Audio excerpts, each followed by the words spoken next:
Le Premier ministre Dr Mostafa Madbouli a affirmé que l'Égypte possédait un potentiel prometteur dans le secteur du tourisme et regorge de multiples destinations touristiques, mais que le nombre de touristes entrants restait disproportionné par rapport à ce potentiel. Et nous avons le plaisir d'avoir avec nous actuellement en ligne Monsieur Antoine Youssef, expert en tourisme, qui va nous jeter la lumière sur ce sujet. Bonjour Monsieur Antoine Youssef.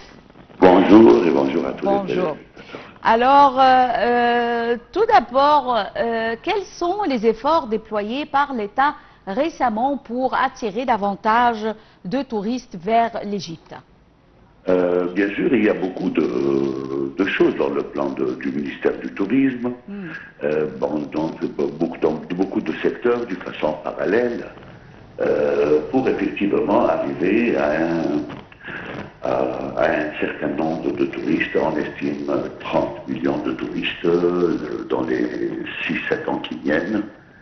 Et ben voilà, donc c'est améliorer l'infrastructure, améliorer l'état des aéroports, tous les services, le transport, bien sûr les chambres d'hôtel, il faut beaucoup de chambres d'hôtel, mettre en valeur les sites archéologiques, les musées, etc.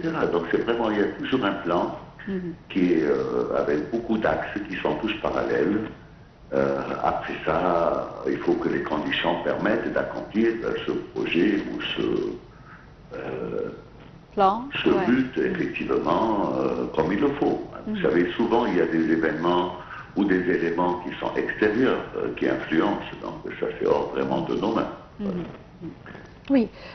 Monsieur Antoine Youssef, également, quand on parle de ces efforts, on doit les mettre dans le contexte actuel dans la région. Autour de nous, en Égypte, la région reste dans un état un peu critique, tendu, et je ne sais pas, est-ce qu'on peut voir cette situation régionale comme étant un atout pour l'Égypte qui a non seulement la richesse et les sites à visiter, mais également la stabilité, la paix et la sécurité, où ça peut avoir des influences et des répercussions sur les flux des touristes qui viennent en Égypte?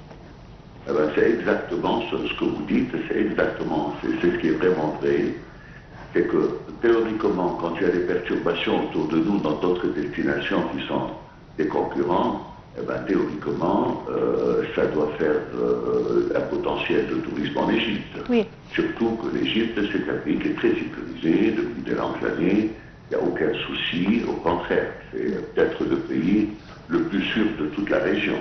Oui. Mais le problème n'est pas là, le problème c'est que les événements qui se passent autour de nous sont tout le temps au niveau de donner l'impression que ça va s'élargir le problème. Vous voyez ce que je veux dire? Oui. C'est-à-dire que ça ne reste pas des conflits limités dans des zones, un conflit entre Israël et les Palestiniens, ou Israël et par exemple Hezbollah, etc. Non, mais il y a toujours ce souci que ça déclenche une guerre régionale. Et ça quand même met les gens un peu en prudence avant de faire des décisions, d'aller dans des destinations dans la région. L'Égypte est toute proche. C'est vrai qu'on n'est pas mêlé dans tous ces conflits, mais je pense qu'il y a surtout là-bas. C'est sur ça que je pense qu'on doit travailler beaucoup dans notre publicité et dans notre façon de montrer les choses dans le monde extérieur. C'est que vraiment on est loin, on n'est pas mêlé. Oui, on est à l'abri de tout ce qui se passe autour de nous. Voilà. Monsieur Antoine Youssef, alors, docteur Mostafa Madbouli avait déclaré que l'État visait un changement majeur avec le tourisme, soulignant que la planification de la ville de l'Alamein, la nouvelle Alamein, est un début en raison de la présence d'un grand volume de chambres d'hôtel. Alors, les activités du festival de l'Alamein ont commencé le 11 août et vont continuer jusqu'au 30 août. Comment voyez-vous ce genre de tourisme vers la côte nord de l'Égypte, notamment dans la nouvelle ville de l'Alamein? C'est très important, bien sûr, ça c'était quand même un sujet qui était abouti depuis très longtemps, mais malheureusement on n'a pas fait beaucoup d'efforts dans l'histoire dans ce domaine. On a toujours développé les côtes de la mer Rouge, les côtes du Sinaï, etc. pour le tourisme balnéaire, mais on a une côte sur la Méditerranée qui est extraordinaire. Et il y a un tourisme dans les pays à côté, les pays voisins, comme la Tunisie, comme le Maroc, comme la Turquie. C'est un tourisme, bien sûr, de l'autre côté, la Grèce et autres, et l'Espagne. C'est un tourisme qui est sur les bords de la Méditerranée. Nous, avec les milliers de kilomètres que nous avons avec ces plages magnifiques, il était temps quand même de développer cette zone pour un tourisme international. C'était quand même resté un tourisme intérieur, un tourisme pour les Égyptiens, ils vont passer leurs vacances d'été au bord de la mer à Alexandrie ou autre. Mais là, c'est vraiment un grand projet et ça se voit que ça attire beaucoup d'investissements, que ce soit El Alamein, que ce soit toute la côte nord, que ce soit Sidi Irminish, que ce soit ce grand projet. Donc je pense, oui, ça c'est un très grand avis. C'est un tourisme à part. On peut faire le même nombre de tourisme qu'on fait annuellement, rien qu'avec cette côte. Là, ça peut faire un potentiel incroyable dans le nombre de nuitées et le nombre de touristes qui peuvent visiter l'Égypte. Permettez-moi, je m'excuse Mona, est-ce que vous voyez que cette station de l'Alamein ou cette ville de l'Alamein, est-ce que vous voyez que le tourisme dans cette région peut être duré pendant toute l'année ou bien seulement pendant l'été? Alors, si c'est... non, ça peut être toute l'année. Déjà, je pense que ça va commencer l'été. Et puis, tant que la zone se développe, il y a des habitations, etc. Parce que le plan de l'Alamein, ça ne soit pas une ville balnéaire seulement, ça ne soit pas des villages pour la mer seulement, ça soit vraiment une ville avec des universités, avec des habitants, avec de l'industrie, avec une ville comme Alexandrie. Donc oui, il y aura beaucoup de mois dans l'année où la mer sera l'élément d'attraction principal, peut-être on va dire 7 ou 8 mois, comme le bon climat que nous avons, mais le restant de l'année, ça peut aussi faire, on peut, de cette ville, peut être un point de départ pour faire du safari dans le désert ouest derrière. Il y a quelques sites archéologiques comme Capogiles Magna à bord de l'Ara. Il y a la ville de Marina, la ville archéologique de la ville romaine. On n'est pas loin d'Alexandrie, on peut aller faire des visites à Alexandrie et revenir. Donc je veux dire que ce n'est pas seulement un tourisme balnéaire, on peut aussi développer un tourisme culturel là-bas, un tourisme de sport, un tourisme de yacht, il y a vraiment beaucoup de choses à faire.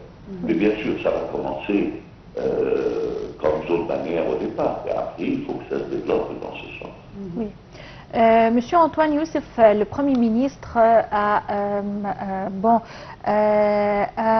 regroupé les investisseurs dans le domaine du tourisme et pour une réunion au cours de laquelle ils ont discuté ensemble de comment arriver au nombre de touristes et de visiteurs attendus. Chaque année, on attend au moins 20 millions de touristes par an, c'est ce que l'Égypte mérite. Alors, l'infrastructure est peut-être sur les bons rails, on a les hôtels, on a maintenant le réseau routier, les aéroports. Reste à voir tous ceux qui travaillent dans le domaine du tourisme et les domaines associés au tourisme, la formation et également comment être prêt à travailler et à communiquer avec les touristes. Où on est en ce qui concerne cette formation de la main-d'œuvre dans le domaine? C'est tout à fait vrai de penser à ce point surtout, parce que sur le plan infrastructure, ce qui a été fait dans les dernières années, depuis longtemps déjà, et puis dans les dernières années surtout, c'est extraordinaire, c'est vraiment miraculeux. On a pu faire tout ce qu'il faut en infrastructure pour un potentiel de touristes important. Oui. Mais le problème reste là, et c'est améliorer les services.